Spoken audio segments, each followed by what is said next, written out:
أهلا بكم من جديد. النهارده يمكن هنتكلم على موقف طريف حصل مع الفنان توفيق الدين. هنقول ان هو كان زعلان جدا من المخرج مصطفى العقاد مخرج فيلم الرسالة، لانه كان عطيله دور مهم في الفيلم وبعدين استبعده. بعد النجاح بقى الكبير اللي عمله الفيلم، قام احد رجال الاعمال بعمل حفلة كان معزوم فيها طبعا العقاد وتوفيق الدين. راح توفيق الدين على طول على الترابيزة بتاعة العقاد وقال له ممكن اسألك سؤال محيرني؟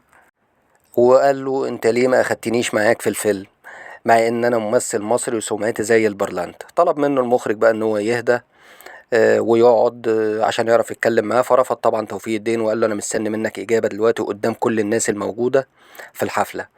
طبعا كانت الإجابة من المخرج على توفيق الدين إن أنت ممثل شاطر لكن الفيلم إسلامي وديني، وأنت أدوارك كلها عبارة عن شخص حرامي يا إما بلطجي يا إما سكران. رد عليه توفيق الدين بشكل كوميدي زي العادة وقدام الناس: والله عال، يعني أنت كنت خايف على سمعة الإسلام مني مش كده؟